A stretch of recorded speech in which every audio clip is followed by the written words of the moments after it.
Si os preguntabais cuál había sido el mejor año en cuanto a la publicación de juegos de mesa, en este vídeo os lo cuento.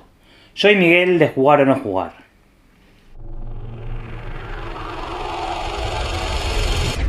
Bienvenidos a Jugar o No Jugar, pero no jugar no es una opción.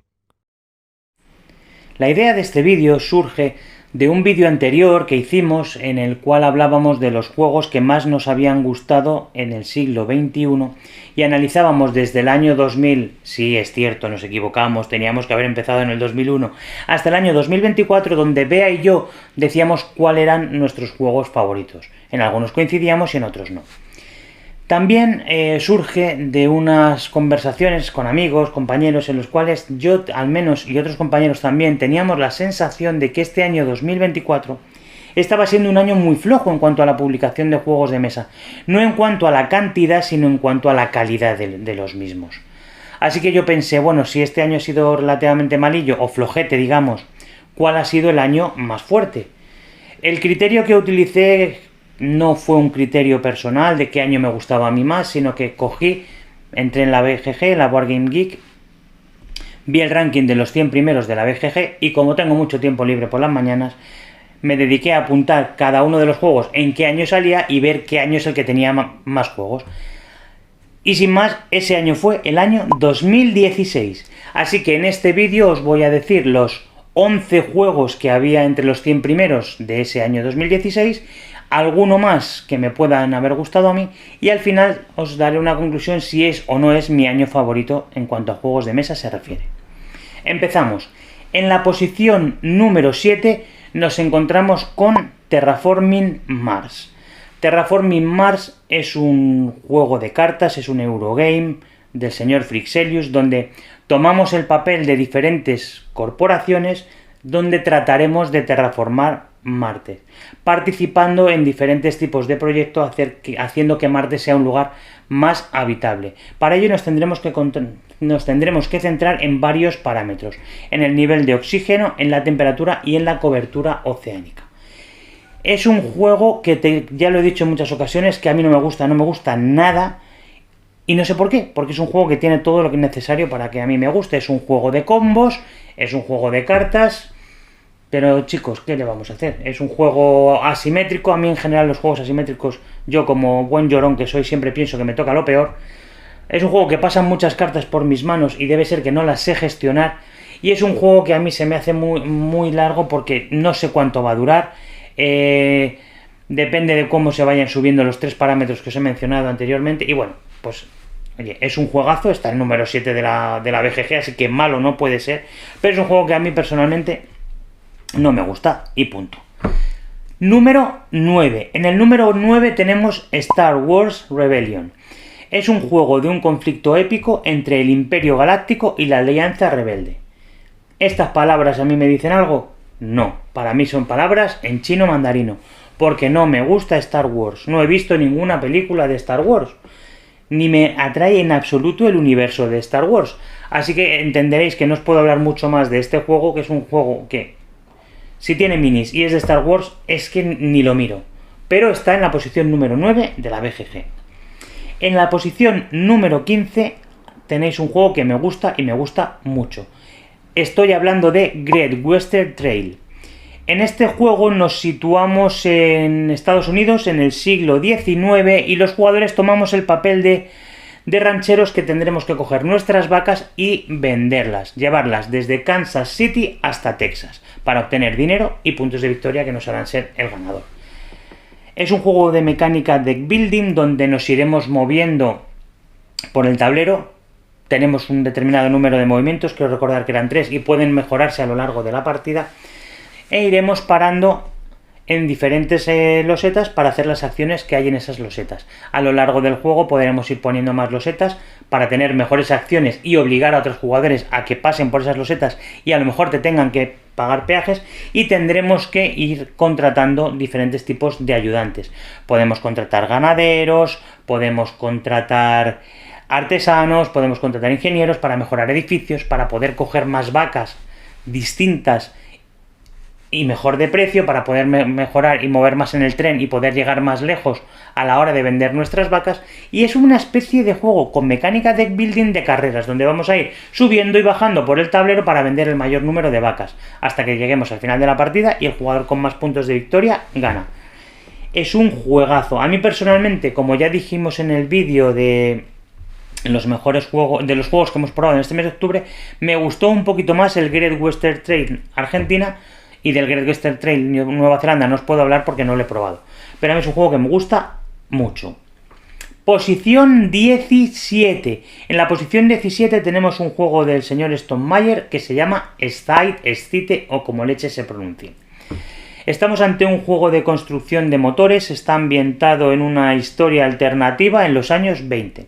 Estamos ante un juego asimétrico donde cada jugador va a representar una facción con unos recursos diferentes, con unas localizaciones diferentes, y nos iremos moviendo a lo largo del tablero para conseguir puntos de victoria de diferentes maneras. Quiero recordar que, como todos los Stonemaier, es hasta 10 puntos de victoria. No os puedo hablar mucho más de este gran juego, es un juegazo, la gente que le gusta dice que es muy bueno, pero a mí ya los juegos que tienen minis me echan un poquito para atrás. Y si puede haber conflicto, también me echan para atrás. Creo que lo he jugado una o dos veces, pero no me dejó pozos de querer jugarlo más, así que tampoco me voy a enrollar mucho más. Es un juego muy bueno, que han sacado muchas expansiones y muchas leches, pero que es un juego que no es para mí. En el número 23 nos encontramos con un juego de Uwe Rosenberg, que es El banquete de Odín. Es un juego donde tomamos el papel de vikingos y es un juego donde vamos a obtener puntos a diestro y siniestro por muchas cosas, por otras cosas nos van a quitar un montón de puntos. De hecho es un juego con puntuaciones muy bajas. Yo lo pude jugar, yo me lo compré con muchas ganas, porque yo los juegos de Uwe siempre me los compro con muchas ganas, pero luego por lo que sea nunca me cuadran. Y enseguida lo vendí. Para mí es un agrícola más un Tetris. Me parece un juego con un setup tedioso a más no poder, con demasiadas acciones en el tablero. No sé si había 80 y pico acciones que podías hacer en tu propio tablero, donde tenemos que hacer nuestras cositas, tapar huecos para que no nos penalicen. Y a mí un juego en el que tenemos tanto setup me parece muy tedioso y me da mucha pereza jugarlo. ¿Que es un gran juego? Sí, que si alguien me lo deja ya puesto en mesa, me lo recuerda cómo se juega, yo me lo juego encantado, porque eso, al final es un euro y los euros me gustan mucho, pero es un cochocho de piezas que no me apetece comprarlo. Ocupa un cerro en la mesa, ocupa un cerro en la estantería, y a mí personalmente no me convence. En la posición 27 nos encontramos con Arkham Horror, juego de cartas. Vamos a ver. Es un LCG, los Living Card Games son juegos de cartas coleccionables que a mí personalmente, sin que nadie se ofenda, me parecen un sacacuartos y no me apetece. No soy muy completista, ni siquiera con los juegos que me gustan. Pocas expansiones me compro yo, así que imaginaros un juego coleccionable de cartas. Eso ya me tira para atrás. Es un juego que está ambientado en el universo Lovecraft, que a mí ni me va ni me viene, y es un juego de tipo campaña. Me estoy dando cuenta que soy un friki de mala calidad, un friki de segunda división. No me gusta Star Wars, no me gusta Lovecraft, pero bueno, en fin, hay que quererme como soy. Así que no os puedo hablar mucho más de un juego que no conozco. El siguiente, estamos en la posición número 61 y estamos con Mansiones de la Locura, segunda edición. Es un juego cooperativo de misterio ambientado en Eldritch Horror, que tampoco sé lo que es, porque tampoco me llama la atención, pero a diferencia de los demás, y sin saber por qué, este juego lo he oído hablar tanto a compañeros de otros canales. Lo han hablado tan bien que si alguien tiene a bien invitarme a una partida, a poder ser de Madrid para que no me tenga que desplazar muy lejos, estaría encantado de probarlo, porque es un juego que me llama, no os puedo explicar por qué, pues porque sí, me llama mucho la atención y tengo muchísimas ganas de jugarlo y de probarlo. Posición 75 tenemos Mech vs Minion. De este juego no os puedo decir nada más, que es un juego de minis, es un juego muy caro y que no me llama nada la atención. Creo que es cooperativo y de campaña, y aunque a mí los juegos cooperativos no me llaman, los juegos cooperativos me llaman y me gustan mucho, pues chico, ¿qué queréis que os diga? Este juego, pues vale, será un juegazo porque está en la posición 75, pero a mí ni fu ni fa. Posición 78, otro juego de Uwe Rosenberg, Agrícola, edición revisada.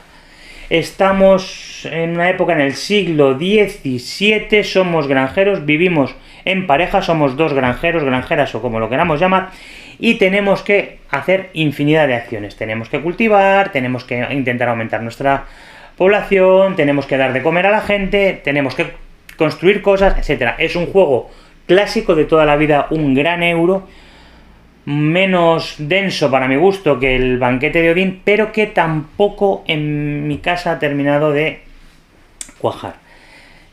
Como he dicho hace un ratito, a mí Uwe tampoco, hoy se lo he dicho, pues lo digo ahora, a mí Uwe tampoco es un autor que me convenza mucho, y el hecho de que durante el setup pasen tantas cartas por mi mano, que tenga que leer, que tenga que decidir cuál me quedo, cuál no, hace que me dé un poquito de pereza el juego. La temática de montar una granja tampoco es que me seduzca en exceso, así que es un juego que, igual que pasaba con el otro, me lo juego encantado, pero si me das a elegir entre Agrícola y Caverna, aquí abro un melón que ya lo habréis visto muchas veces. Yo personalmente me quedo con Caverna, y Caverna sí que me gusta, porque aunque tiene un despliegue también un poco farragoso, al final todas las acciones están visibles en el tablero y no tengo que andar leyendo cartas constantemente.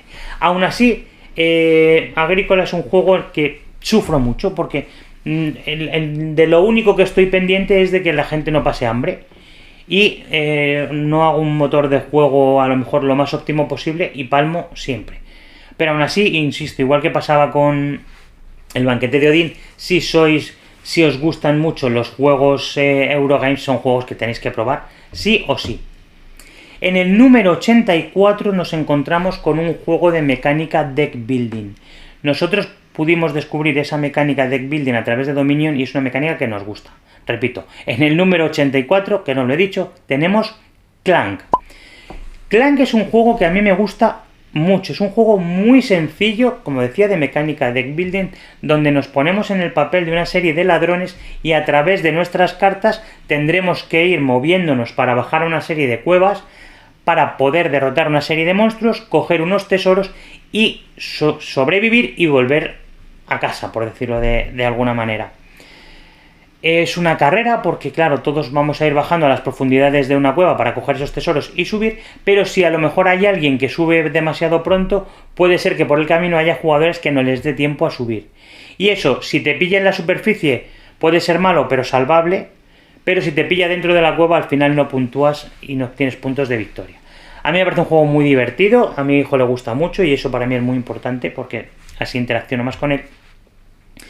Y es un juego que básicamente, como todo deck building, juegas una serie de cartas que te permitirán moverte y comprar otra serie de cartas que irán al mazo de descartes y así sucesivamente cuando se acaben barajas y vuelves a jugar. Y es un juego que también lo explicas en 10 minutos y te pones a jugar y te apetece jugar una y otra vez. No sé si habrá mejores deck building que este, puede ser que sí, puede ser que no, pero es un juego que en casa nos ha gustado y nos ha gustado mucho. Por último, en la posición número 85 tenemos Aeon's End. Aeon's End también es un juego de construcción de mazos, es un juego cooperativo donde vamos a tratar de derrotar a un monstruo a la vez que nos defendemos y defendemos un pueblo. No lo he podido probar, a mí los juegos de derrotar monstruos de Final Boss en general no me llaman la atención, pero tampoco sé por qué, este sí que me apetece probarlo. No sé ahora mismo, me imagino que será carete, pero si alguien lo tiene y lo puedo probar, me gustaría echarle un vistazo, porque creo que es un juego que además lo podía jugar con mi hijo, que este tipo de juegos sí que le gustan mucho. Así que tampoco os puedo hablar mucho de este Aeon's End, pero me llama mucho la atención. Y hasta aquí están los 11 juegos que se fueron publicados entre los 100 primeros en el año 2016. Pero es que además hay otra serie de juegos que fueron publicados ese mismo año que a mí me gustan mucho. Os los comento un poquito así por encima. Tenemos Lorenzo el Magnífico. Lorenzo el Magnífico es un juego clásico de la escuela italiana. Para mí es un juegazo donde durante, si no me equivoco, 6 rondas iremos colocando cartas en unas torres y podremos ir colocando nuestros pivotes, que tenemos 3 de 3 colores distintos asociados a los colores de los dados y uno neutral con valor 0 que podremos potenciar y sumarle más, y podremos colocarlo en otra serie en diferentes tipos de localizaciones. Y lo que vamos a ir haciendo es, digamos, colocar nuestros quecos en función del valor del dado para conseguir una serie de cartas. Si somos los primeros en colocar en una localización, pagamos su coste y punto, y si no, tendremos que pagar un plus. Es un juego de estos rápidos de combos, durante cada 2 rondas tenemos que pagar pleitesía si queremos a la iglesia. Si hacemos eso, no tendremos penalizaciones y obtendremos puntos de victoria, y si no lo hacemos no pasa nada, pero tendremos que jugar con el hándicap de las putaditas que nos vaya haciendo la iglesia. Sin más, 1 euro de la escuela italiana como la copa de un pino, que a lo mejor no ha tenido tanta fama como hayan podido tener otros, pero para mí está en mi top de Eurogames y en mi top de los juegos de la escuela italiana, sin duda.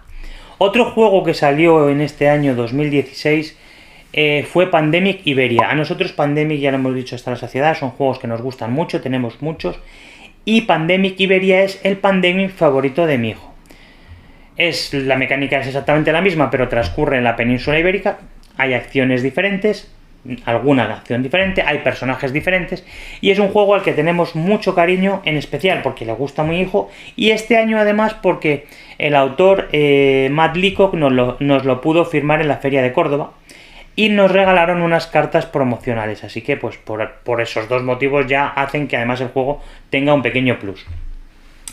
Otro juego cooperativo que es del año 2016, que yo creo que ha pasado sin pena ni gloria, y es uno de los 5 mejores cooperativos de la historia, y yo creo que no se va a bajar de ahí, es Orquesta Negra. Es un juego temático en el cual estamos en la Alemania nazi y tenemos que tratar de ver la manera de organizarnos para poder matar a Hitler. Es un juego muy divertido donde vamos a tener que ir cogiendo una serie de cartas que nos permitan acorralar a Hitler y tratar de matarle en un momento dado, y que tiene bastante azar con los dados, cosa que normalmente no me gustan, pero aquí es que estás tan metido. Es un juego, como todos los cooperativos, o por lo menos para nosotros, es complicado de ganar, pero es que es de los pocos juegos de una duración a lo mejor de hora y media, en los que terminas y si no lo consigues dices, vea, aprovechando que el tablero está montado, venga, vamos a ver si no le cargamos leche. Y no sé, en casa es un juego que gusta mucho y cada vez que lo hemos sacado ha triunfado. Un juego más ligero, un jueguecito de draft de cartas que salió en ese mismo año, es Sushi Go. Sushi Go es un juego que se juega en 3 rondas donde nos vamos a ir pasando y bajando una serie de cartas. Va a haber un modo de draft donde pasamos cartas y mandamos cartas. Al final de la ronda vamos a bajar un determinado número de cartas y se van a puntuar en función de los platos. Pues que si hay... Bueno, no recuerdo ahora mismo porque no soy comedor de sushi, pero vamos, pues cada uno de los platos te puntúa de una determinada manera y es un juego súper divertido y que con los no jugones triunfa siempre. También salió este año un juego que para nosotros fue una sorpresa, es un juego muy innovador que también tenemos mucho cariño porque fue el primer Berkami en el que nos metimos y lo tenemos firmado, y es el Incómodos Invitados. Incómodos Invitados es un juego de deducción donde, para que os hagáis una idea, como un Cluedo pero multiplicado por 50.000, donde hay un asesinato y nosotros tenemos que descubrir en el modo básico quién lo ha matado, por qué razón y con qué objeto. Luego en otros modos podemos ver si hay cómplices, etc. Vamos a ir compartiendo información de cartas donde tendremos informes policiales, donde los miembros del servicio dirán qué persona ha pasado por qué habitaciones o dónde estaban, y eso nos va a permitir con un mapita deducir por dónde ha podido pasar el asesino, si no ha podido pasar por este sitio, entonces no ha podido tener acceso a tales armas, etcétera, etcétera. Es un juego que la mayor pega que tiene es que es farragoso de montar porque son muchas cartas y tienes que buscar el escenario y buscar esas cartas concretas, que pierdes un tiempecillo, pero una vez que lo montas es un juego muy divertido y cuando empiezas a entender la información de las cartas le hace ser un juego muy divertido que en nuestra casa gusta y funciona muy bien. Tanto que compramos el Incómodos Invitados 2. Yo creo que con eso pues ya hemos dicho todo. Y me quedan 2 jueguecitos. Voy a tomar aire. El siguiente juego es Quadrópolis. Quadrópolis es un juego de mecánica city building, donde vamos a ir colocando una serie de losetas y con nuestras fichas de trabajador vamos a seleccionar un número en una cuadrícula de fichas y con ese número vamos a coger una loseta y nos la vamos a llevar a nuestro tablero. Al final, cuando coloquemos todas las losetas, durante un determinado número de rondas puntuaremos. Tendremos que intentar hacer sinergias con los edificios para que no haya contaminación, los edificios que tengamos nos den el mayor número de puntos de victoria y poco más. Es un juego muy bonito, de materiales estupendos. Si estáis iniciándose en esto de los juegos de mesa, creo que es un juego que debéis probar. Y bueno, pues echarle un vistazo porque es un juego muy chulo, muy chulo. Y por último, otro juego que también pasó un poco sin pena ni gloria o desapercibido, y que a mí es un juego que me gustaba bastante porque es un juego además de poca duración, se llama Imhotep. Somos constructores, nos encontramos en Egipto y digamos que vamos a ir cogiendo piedras y metiéndolas en un barquito, en unos barquitos, para llevarlos a unos determinados monumentos. Entonces, claro, como nosotros, cada jugador puede mover el barco con piedras de todo el mundo, tiene una interacción bastante curiosa. Cuando se terminan de construir los edificios, se puntúa y al final de un determinado número de rondas, el jugador que más puntos de victoria tenga se ha ganado. Así que nada, bueno, se habla de un porrón de juegos, porque entre pitos y flautas aquí hay 17 18 juegos tranquilamente. Y ahora, las conclusiones que yo saco. 2016 fue un gran año, ya habéis visto la cantidad de juegos que hay. ¿Creéis que es mi año favorito? No. Este no es mi año favorito, hay grandes juegos. Si queréis saber cuál es mi año favorito, ponedmelo en comentarios. Y bueno, no me enrollo más, espero que os haya gustado el vídeo. Sí que os digo, por favor, que en principio, gracias por llegar hasta el final. Y si queréis suscribíos, darle a like, campanita, eso nos ayuda mucho, nos hace mucha ilusión para seguir exprimiéndonos la cabecita y sacando vídeos lo antes posible. Bueno, no me enrollo más y nos vemos en el próximo vídeo. ¡Chao! Hasta aquí jugar o no jugar. Ahora puedes suscribirte o no hacerlo, pero no hacerlo es una opción más aburrida.